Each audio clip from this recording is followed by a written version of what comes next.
Weak guidance from Nvidia sending shares of the chipmaker tanking. Could that be the news to take air out of the market tomorrow? Will this reignite those fears about technology, the fears about a change in the environment, a change in terms of how we should value these companies, Dan? Yeah, well, let's be very clear. That guidance was not particularly bad, and they used the sort of mulligan that you might have expected, right? Supply chain issues as it relates to Russia and then the continued COVID lockdowns in China. So I think we all could have expected that. If you look at the guidance that they gave, it's not really that bad for Q2. I think the issue why this stock is probably down in the aftermarket, that investors in this environment have been conditioned to shoot first and ask questions later, and that's probably what's going on. I think at its lows in the aftermarket was down 10%. Again, this is not a whole heck of a lot of volume, so it's not really indicative of that. But, here's a stock that's been cut in half. It trades well above a market multiple. It trades about 12 times sales, and if those sales were set to decline, let's say greater than what the company just guided to, you would see this thing probably making new 52-week lows and be re-rated like almost every other great growth stock in this market. Yeah, already cut in half. I think that's key, Tim Seymour. What we've seen is, a stock can come out like this. It's already been cut in half. It's already been beaten down. And yet it still manages to drag the entire sector lower. We saw it with Snap. Snap, a much smaller company than Nvidia. And that took Apple down the next day.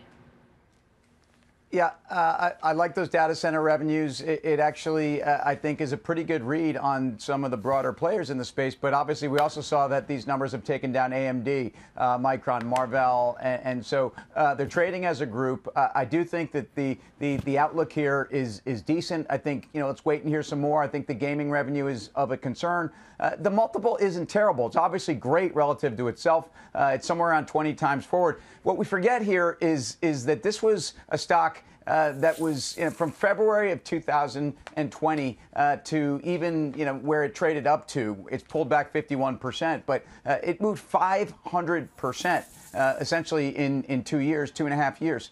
It's a dynamic here where I think people have to understand what to pay for these stocks at this point. There was nothing bad, I think, relative to the environment we're in and what these guys said about China and Russia, as Dan pointed out. I don't think these are reasons you go out and sell this company. I do think it is a case where we still need to wait and see what the multiple should trade for. I don't think this will be a snap moment for a couple of reasons. One, it was up going into this print, so if you take that out, it really hasn't moved that much. But what was so amazing about Snap was how quickly the business deteriorated from April 21st until May 21st-ish, give or take.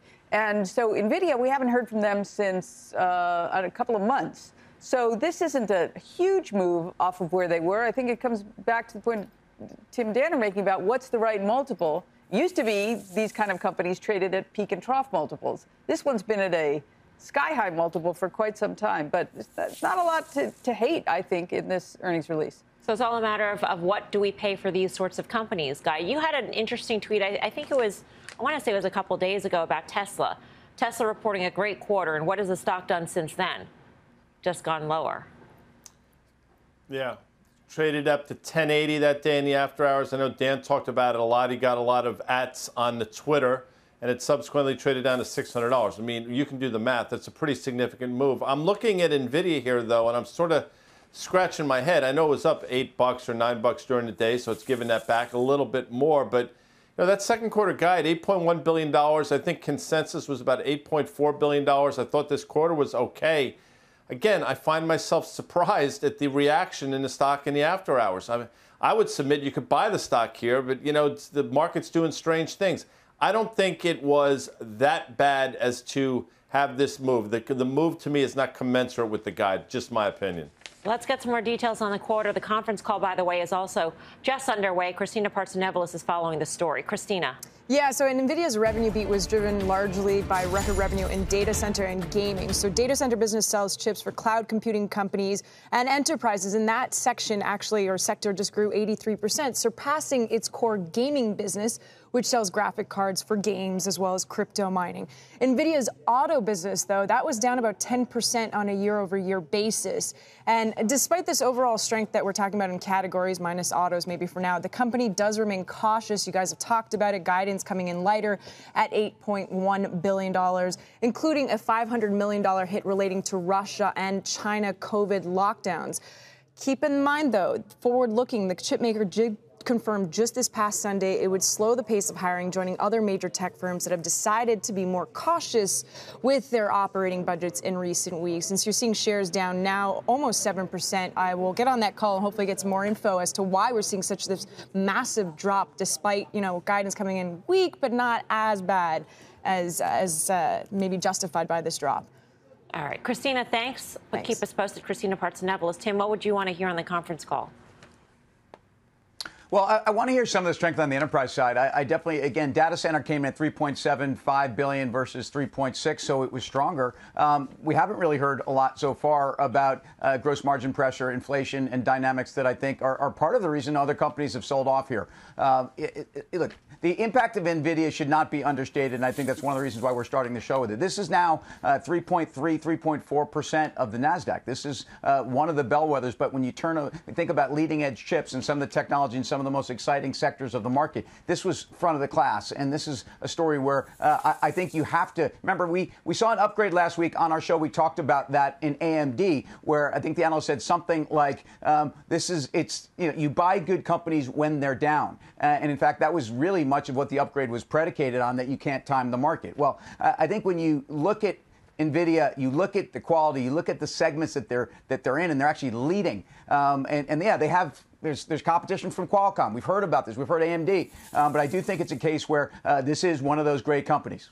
It also gets to the heart of this whole big question that the market is facing right now, and that is, even for good companies, even companies that report decent quarters or what look like decent quarters, they're followed by a decline. So what multiple do you pay?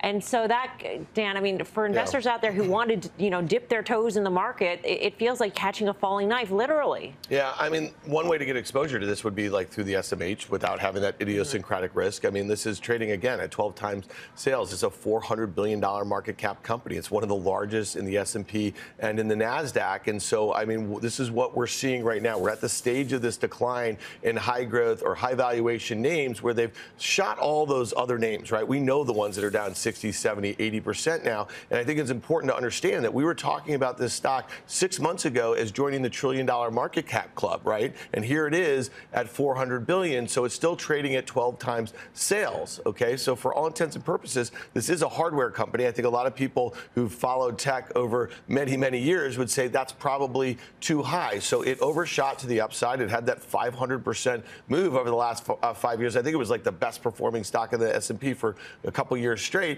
Might it overshoot to the downside despite good fundamentals? Yeah, it could in a market like this. I mean, here's a silver lining, maybe. I don't know, Guy. I want to know if you would agree with that.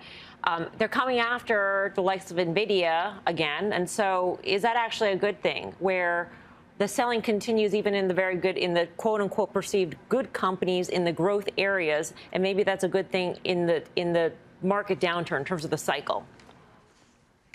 I think that's an excellent point. I mean, maybe we're sort of getting closer to the end of this entire thing than the beginning. I'd suggest we're somewhere closer to the middle, but I totally understand what you're saying, and I do think it is a healthy thing. To Dan's point, I mean, you are talking about a company that probably has, 18% or so revenue growth.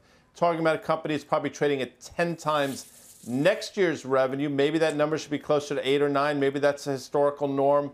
But to your point, the fact that they're selling it on this quarter is suggestive that maybe we're taking some of the excess out of the market, which I think is a good thing. I will say we led with the market. It's important to point that out.